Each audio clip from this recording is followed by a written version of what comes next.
Jason Boyle here with Queen Dorothy. How are you today? I'm good, always.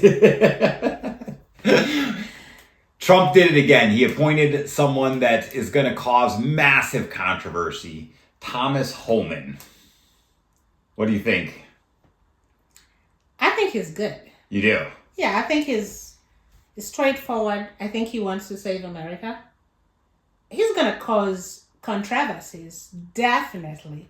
But I think Trump is on the right track with this pick. I saw this narrative that they're going to deport criminal immigrants first.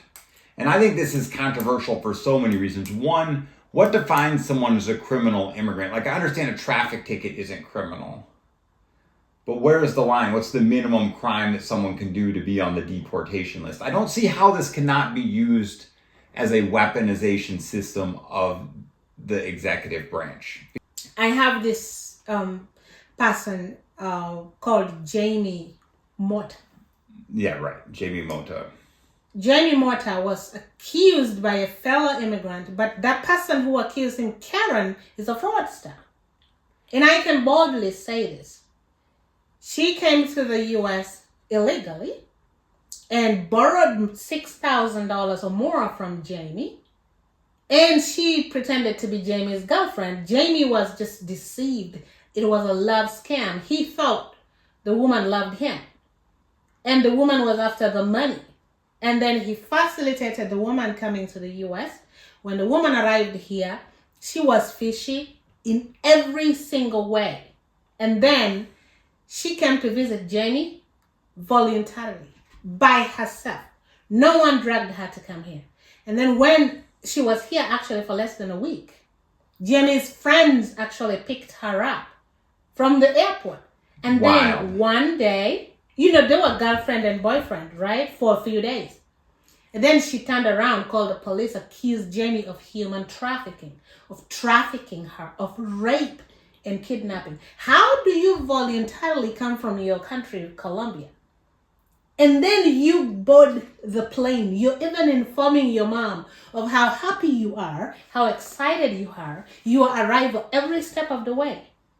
And then you reach, and then the person says, how are you going to pay me back the $7,000? And then you decide, I just realized you raped me the last 2 days. So Karen is a complete scam. But she is doing that because there is, the law gives her something like automatic legality. Because then she becomes a victim of sex trafficking and abuse and other things. Now she can use that to get a legal status under a EU visa. But Jaime is rotting in jail. It's horrific. Innocent. Horrific story. I know. Innocent. You look at the paperwork, Jaime Motta is innocent. And, by the way, USCIS has a hold on him. He's still in jail right now. You know Jaime, right? Of course I know. I met Jaime at the Oconee County Detention Center while I was incarcerated for protesting corrupt Judge Danny Singleton. I gotta plug that as much as I can. So, he's an innocent man. I believe Jaime Motta is innocent. I've talked to several of the witnesses at this point.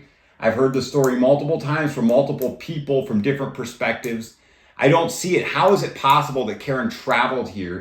Jaime made sure she had a cell phone, all the proper clothes. He helped her settle into his apartment. He got her a gym membership. He introduced her to all his friends. And then... she just wakes up after being asked for how she intends. Because Jaime wanted her to start finding a job. Okay? So that she could pay. And then she decides that Jaime trafficked her. And the police believed her. And because immigrants are so vulnerable, in America, no one believes an immigrant. Especially an immigrant who is a man. The police did not bother to investigate the case. It was this woman's word against Jaime, who was accused while he was working. Okay? Accused of rape in your absence here. Spiritual rape. And then the police tested the DNA I believe they found that, yes, there is a DNA, but there was no forced entry. Okay?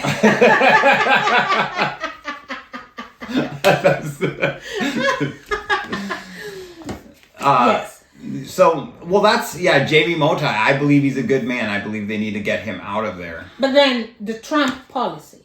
Oh, right. Coming back to Jaime Motta. That's an interesting application. How is that going to play out for someone who has been accused falsely like that? Who is fighting for his life? Well, no, I think he is fighting for his life. You see, in Oconee County, and I think a lot of these small court systems, you don't need a preponderance of evidence as you normally would. And I'll give you an example using Jaime Motta. Jaime Motta, I think, is the proper pronunciation. Yeah, Jaime. Yeah, but I like calling him Jamie. That's what I called him when we were in jail. Mm-hmm. And so, you don't need a preponderance of evidence, and here's why. The West Union police arrested him. I don't believe they ever did a proper investigation. I don't think they ever gave Jaime the benefit of the doubt. I don't think they did. And so they had to arrest him and stick him in jail. And now if the court does the right thing, it embarrasses the police department. And now, of course, the special prosecutor, the prosecutor in general, the solicitor's office doesn't want to embarrass the police department either. And so what do? They put it in front of the judge with the police department collaborating with the solicitor to not embarrass the police department. And they're putting it in front of the judge. And what's the judge going to do? Embarrass the police department? I don't think so. Well, they even, during the interview, when they interrogated Jamie, they had a translator that was not even a native. Okay? Some American that I think learned Spanish as a second language. And then they brought for him some other translator that also sold him out, made him sign papers, and then they added charges. So Jamie didn't speak a single word of English. When I knew Jamie, he didn't speak a word of English. He was just starting to try to learn, but that was well after his arrest. But then that was after everybody betrayed him. The translator betrayed him. And every time he's talking about how innocent he is, how he got betrayed by the translator, the police, imagine the translator is telling the police something else. They just cooked up whatever they could. And now this man is fighting for his life, but they have one fraudulent witness. One fraudulent witness. That's right. A scam, really. Karen does not have any integrity in this situation. The fact that she owes Jamie nearly $7,000 and she turns around and accuses him while he's at work. Yeah, it smells corrupt. It absolutely smells corrupt. And especially, I called the West Union police chief. I forget his name now. I called the West Union police chief and I spoke with him, and he wouldn't even defend the human trafficking. He said that, the charge may get switched to kidnapping, and they're going to change the charge from human trafficking to kidnapping, but that doesn't make sense to me. If you're saying she fabricated this whole story about human trafficking, and that story fell apart because of lack of evidence and all this evidence to the contrary that says Jamie treated her quite well and went out of his way to make sure she was comfortable and taken care of. And then to turn around and say, no, she lied about all that. She wasn't human trafficked, but she was kidnapped. How? How do you kidnap someone who came on her own from Colombia and who was talking to her mom and everybody voluntarily, who actually decided to initiate the conversation of wanting to come to you?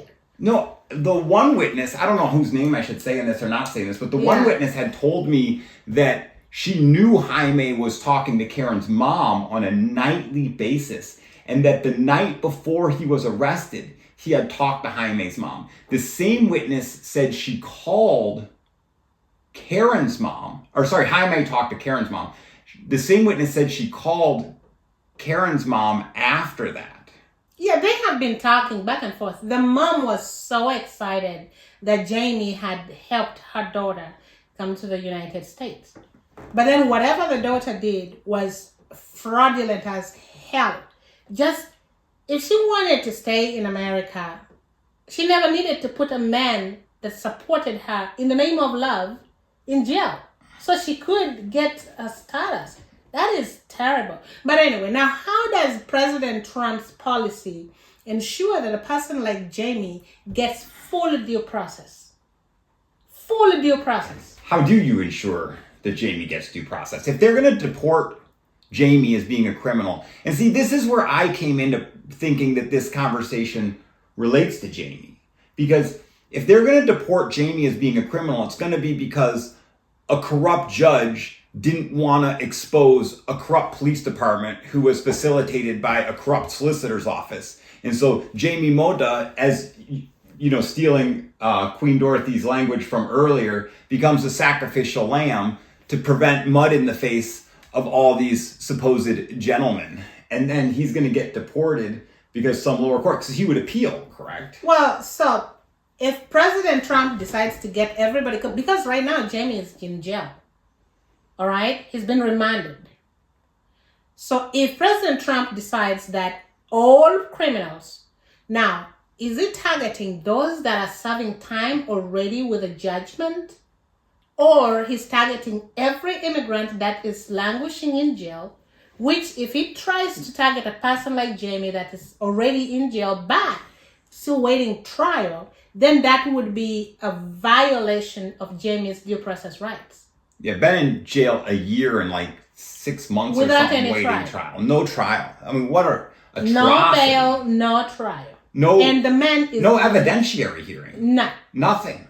And they only have one evidence, the lying witness. Right, and so now is this man going to get deported? I mean, and here's another thing that I think needs to be taken in consideration. If you deport Jaime Motta and he doesn't get to vindicate himself against what he's been accused of, you know, two wrongs don't make a right. Did he ever apply for asylum, or what was his... He did. He's at the moment, he is not illegal immigrant. He is legal because his asylum application is pending.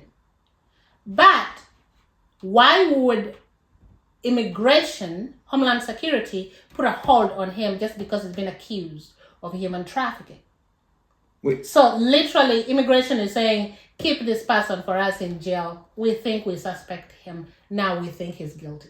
Because there's an immigration hold on him. Interesting. Yeah. In Oconee County. In Oconee County, where he is right now, immigration has put their stamp on him. Don't let this person get out. But that is because, and they're targeting people that have committed high crimes. They really are not targeting anyone that has committed like a low petty crime.